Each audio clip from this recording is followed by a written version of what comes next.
morning, everyone. So today I'd like to talk about CERB, but I don't want to talk about how you get the money. I don't want to talk about that very much. We talk about that a lot. What I want to talk about is the fines and penalties and possible jail time that you could receive if you've improperly collected CERB. I think that the more stiffer part of the fine is going to be for people that did it intentionally, if they can prove that.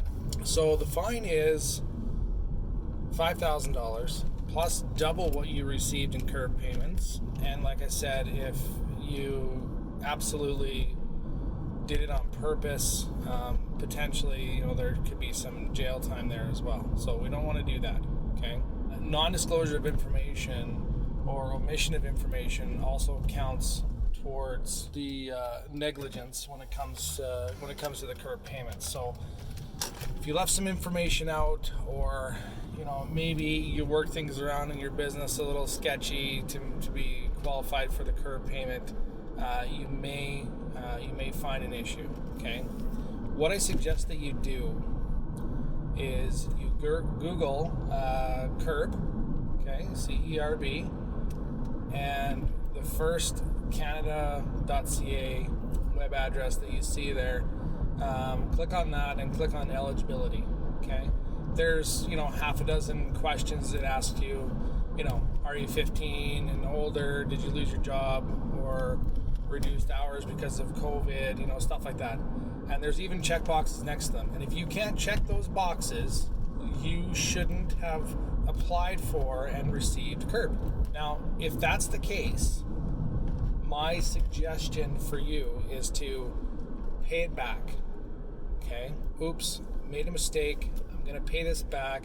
You're going to avoid the fines and penalties if you do that. Okay? And we've been having a couple of situations in our firm where employees are actually just refusing to go back to work. And there's no reason for them to be refusing to go back to work.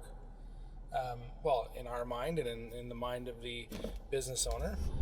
And now for those people, if they have a refusal to go back to work, and the work has to be reasonable for them to go back, right? It has to be reasonable for them to do so, is how they word it. Their fine or their penalty is triple the amount that they claimed. Okay, so if you have an employee that's not going back to work, and you know full well that the reason they're not going back to work is that they make the same or a little bit more money on CERB and they just don't feel like working for it, there is a possibility, you should warn them that they may get busted. And I think the best thing, I'm not a lawyer, okay, I don't want to give anybody legal advice, but what I would do is I would make sure to send them a letter covering you for any negligence when it comes to them collecting the CERB payment.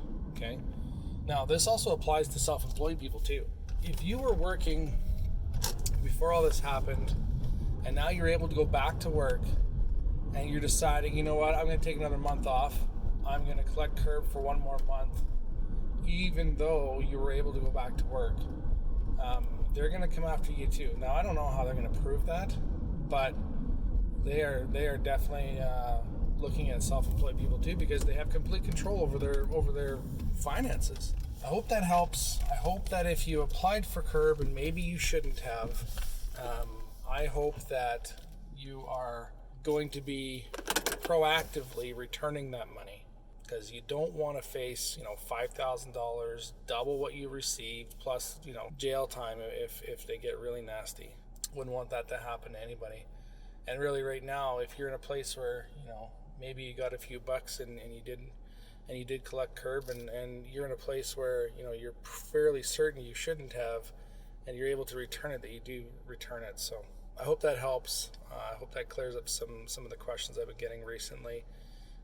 Take care of yourself, take care of your family, and take care of your friends, and be well.